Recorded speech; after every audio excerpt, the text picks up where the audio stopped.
lovely lot. I'm whispering because it's super early. Welcome back to the channel. Welcome to Notch to 11. My name is Marcus and you are very welcome to today's episode. So I'm back on my permission, my new permission I should say. I call it my new fields, but it's not really new now. I've been here quite a few times, brought Mark down the last time we were here, found that incredible silver hammered coin. If you haven't seen that video, it's the one before this one, so do take it in. It's a thing to behold, I can tell you. So super lucky to have found that. But no, back on my new field. It's very early. I've only got a very short window of time. It's about just after 7 in the morning. It's going to be a beautiful day once this mist clears, but it's pretty fresh. And I've only got about 2 hours, so I've got to make the most of it. I've done a little bit of B-roll for your delight. Now it's time to dig some holes. So without further ado, stick around and we'll see you out there. Oh, it's lovely to get out. So, first live dig of the day is an 80. And what I like about it is it's an 80 all the way around, which would suggest it might be small and round, you never know. Out with the Deus 2 on the Jethro Program, can't remember if I mentioned that in the intro. Still getting used to it, I only used it once. But yeah, so far so good. Yeah,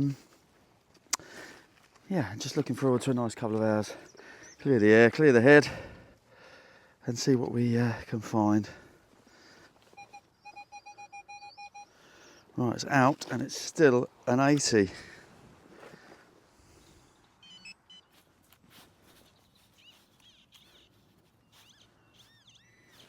It's you. Well, you're not small and round, are you? You are interesting. Are you?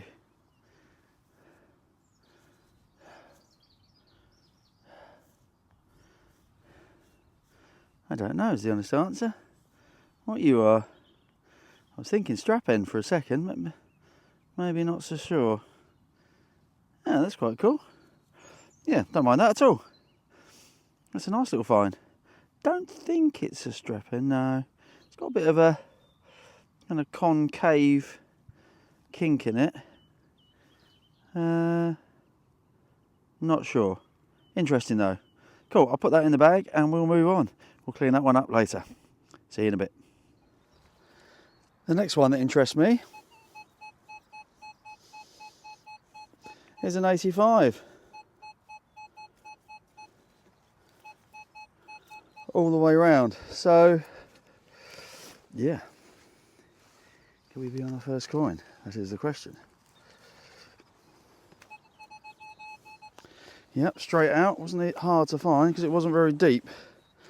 I've been finding a lot of lead around here so far. No. Not lead. Coin. Excellent. Right, let's give it a wipe on the trousers. Looks pretty modern. I think it's George VI. Right, let's give it a wipe. Come back to you in a sec. I had a feeling it was. It's a George VI ships. Yes, ships. Halfpenny, Gaz. 1950. If you hadn't guessed by now, Gareth, the Dukes of Derbyshire, and I have a bit of an ongoing battle about whether it's a ship halfpenny or a ships. I've always known it as ships because that's what my nan used to call it. 1950, which is the year of my dad's birth. God bless him. Not very well again, but we shall see. Yeah, George VI, lovely, in pretty good condition actually. That will clean up lovely. A nice little ship's halfpenny, first coin of the day. See you in a bit. Well, we're on to our second coin of the day, which is great. As you can see, just under the surface. I only needed the digger to get it out, and it was, I've forgotten now, in the 80s. I can't remember the exact number, but it's in the 80s. But I'm pretty confident that is a coin. Yep. Fantastic. And we have a very low sun this morning, as you'd imagine, so yeah, not sure what you can see or not, but I will get the squirty bottle on that and come back to you. Yeah, looks like there might be some detail on there. Back to you in a sec. Well, that detail we thought we saw under the mud was in fact verdigris, kind of copper poisoning or whatever you want to call it, or whatever it is. It turns lovely copper coins into crusty old things like this. Yeah, unfortunately, that's, well, we'll have a look when we get home, but it's a second coin, and probably a George the third or something like that, but it's far gone. So we shall move on. Well, we could be on our third coin, 88. And again, not sure what you can see in the sun, but there's just an edge around there somewhere. So let's have a look together. Try not to put my knee down, but I'm going to have to. It's a bit wet in this part of the field. Where are we? Here. You going to be a coin? Oh yeah, you are going to be a coin. Oh yeah. A nice big penny. Right, stand up. Let me get a wet knee. Oh yeah, lovely. Yeah, it seems to be that just wipe that on the towel, bear with me. It seems to be that the more modern coins, for obvious reasons, are less affected by the soil. Yeah, George V penny, look, lovely. Whereas the older coins, obviously longer in the ground longer, and I don't know what they've had on these fields over the years, but yeah, breaks down the copper for some reason. Anyway, let's give that a quick squirt, see if we can get a date. Back to you in a sec. Yeah, even with my shoddy eyes, I can see that says 1915. Lovely. Yeah, pretty good condition. Hello, sir. Awesome. Third coin. Let's crack on. Right, the next one I'd like us to have a look at is this one, which is top 80s, just touching 90 at times.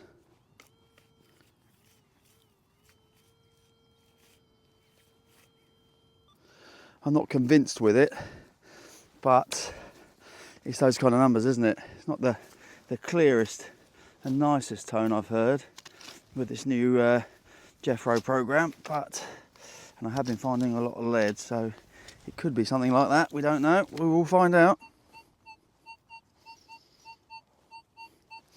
Yeah, it's crisping up a little bit, but I'm not to it yet.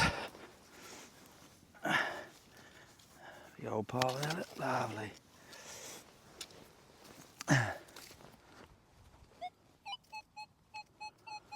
Oh, it sounds horrible now, but it's out.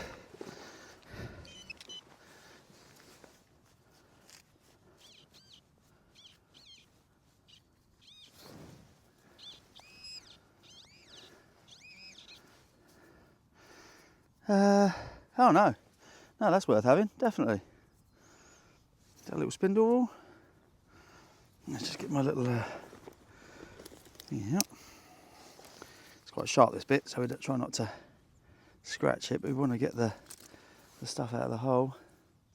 Yeah, some sort of weight. Don't often find pattern ones down our neck of the woods in Essex. Further north you find some absolute pearlers, but that's, yeah, some sort of weight, spindle whorl, something like that. And that's proper history, isn't it? Excellent. Let's move on. Well, time certainly flies when you're having fun, and 2 hours as a detectorist, as we all know, is not a massive amount of time. So I've stopped doing live digs now. I've done a few. Couple you'll see, but most you won't. Lots of lead today, and a few buttons. I thought this was a button actually. I've had 3 buttons on the bash, one after the other. So full disclosure, I have picked it up and wiped it, expecting it to be a little button, but I'm not seeing a shank, and it feels very, very thin, as you can see. So I thought I'd put it on camera, give it a squirt, and come back to you in case there's anything on it. But that might be a little interesting coin, possibly. Back to you in a sec. Yeah, I'm going to say coin. And again, it's copper, and it's obviously not fared well in the soil, but there's no visible signs of a shank that I can see, and yeah, it's almost too thin to be a button as well. So yeah, a little hammered copper coin, I suspect, but yeah, we may never know. But I'll give it a clean when we get back. So calling it fourth. Is it fourth or fifth coin? Don't know. Either way, we're running out of time. I need to keep cracking. See you in a bit. And another one. So that's 2 of these little thin, really thin, non-buttons. So I think they are coins, and it's not a million miles. It's only probably about less than 100 yards where I found the other one. So yeah, I really hope that we can get something off these when I get back home. Obviously it's too hard to see any detail at all, but they are, in my opinion, definitely little copper coins from a long time ago. Possibly little Dutch or continental coins or possibly even rose farthings, but they look a bit too round for them for me. So yeah, I'm going to say that's another coin. Excellent, we're having a bit of a coin fest. Excellent. Right, well, we are desperately running out of time, about half an hour, which will take me just slightly over my 2 hours. Let's get cracking. Right, this might be the last target, although I have still got about 100 yards to go till I'm off. But yeah, we've got another coin, I think, anyway.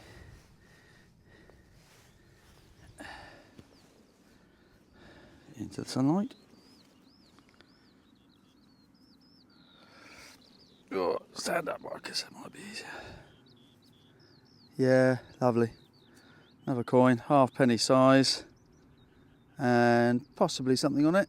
Yeah, maybe. Cool, let's get the squirty. Back in a sec. Hard to say is the honest truth. Again, another reasonably blank copper, but it's a bit of a strange shape. Not your uniform shape as you normally see. That might have just rotted away, but also it might be a Roman. It's quite thick and bubbly. So yeah, we'll call it a coin anyway, and see if we can get one or two more for you. Bear with me. See you in a bit. So we've finished. We've come to the end of our journey together, folks. For this week anyway. A couple of hours, maybe nearly 2.5 if I'm honest. But I really have got to get back. There's stuff that needs to be done. But we're finishing on a decent little find, I think. And it was in the early 50s. So always risky with the early 50s. You can get the old shotties, and I've had a few of those today. But also you can get silver, which I had last week in the 50s. But this isn't silver, but it is a nice little find, I think. Only had to scrape it away a tiny bit off the surface. And that to me looks like a little watch winder. Yeah, it's got to be, isn't it? Oh yeah. A little bit of some holes through it maybe. Oh, excellent. Right, well, I find a lot of watch winders actually. I'm pretty lucky with these, and I've found some absolute corkers over the years. That looks quite nice, doesn't it? Let's give it a quick squirt before we get going and see what we got. Back to you in a sec. Yeah, lovely. Yeah, that's all right, isn't it? Not the best one I've ever found, but certainly not the worst. That's quite pretty. I look forward to cleaning that up. So yeah, that's it, folks. Another couple of hours with the Jethro program on the Deus 2. Yeah, okay. Still getting used to it. Lots of signals I found today, lots of lead I've dug today. But do stick around to the roundup. I'll be really grateful. We'll have a look at those coins. We had a bit of a coin fest, but we've had some other little artifacts as well. And yeah, we'll see you back at home for the roundup. And do stick around for next week's episode. Should be lots of fun. And I'll be in a secret location. See you soon. Not a bad find slate for 2.5 hours. Yeah, I did go over my 2 hours allotted time. So I had to rush back because there was things waiting for me. But yeah, very, very happy with that. There's always tons of targets on that field, and there's still lots more to come up, I am sure. Yeah, beautiful day. Lots of targets, as you can see. This isn't everything. A couple of shotties and a couple of other bits went in the bin. But other than that, this is pretty much everything. Absolutely tons of lead targets I found this morning. It was this morning that I dug this. Including some of that square lead. I thought they might be little seals, but they're not. They're very blank, so I think they're probably just parts of flashings from roofs or something like that. A fair bit in the kind of bronzy, coppery corner, including 2 or 3 blobby bits of bronze. A bit of clay pipe. I actually found another couple of bits of that, but I must have left them in my bag. A little bit of a spindle whorl situation. Don't mind that. Very plain though, but pretty old. This thing here, not completely convinced as to what that might be. Thought it might be spoon handle for a minute, then I thought it might be strap end, but I'm still none the wiser. So if you've got any ideas, do let me know. A lovely little watch winder. I thought they might be holes all the way through, but they're not. So I wonder whether that used to have some little stones set into it. And if that's the case, that would have been absolutely lovely, wouldn't it? So yeah, not sure, but never mind finding one of those. And then we had 6 coins. There's a 7th on there, which is on there for good reason. I'll come back to you in a second. This one here, very crusty. Might actually be a Roman. It's not a very uniform shape, so that might be an old Roman coin, you know, but there's nothing on it, so I guess we'll never know. We also had a crusty halfpenny, and we then had a nice 1950 ship's halfpenny, George VI, in pretty good condition, so that will clean up lovely with a bit of artiseal, as will this one, George V. This is a 1 penny, and that is World War I era, kind of 1915 on it, so that's beautiful. And then this one, or these two I should say, yeah, I'm absolutely certain they are coins. They're very blank. I've started cleaning one of them and nothing's coming through, so I'm expecting that that won't reveal any detail on them, unfortunately. But the one on the right here, oh sorry, yeah, on the right there, as you can see, has cleaned up, and I found this on the same field, and that is actually a little continental penny or coin or half penny or whatever it is, farthing possibly. So I'm thinking, because they're the same size, same thickness, etc. I rather think they're probably two of the same, but we might never know because the detail's not great. So yeah, I think, what's that, 6 coins in total, a watch winder, a spindle whorl, and plenty of other little nuggets of history, including what, 7 buttons, 6, 7 buttons. So yeah, very, very happy with that. Good fun as always, a beautiful morning. I literally filmed it this morning, and obviously doing the roundup on the same day. Yeah, so hope you enjoy it. Next week, or next week's video, I'll be up north somewhere, so watch this space. And a massive thank you to everybody that uses the LP discount code. Don't forget, it's at the start, the end, and every description of every video. Appreciate those that use it. That's it for now, so I'll see you on the next one.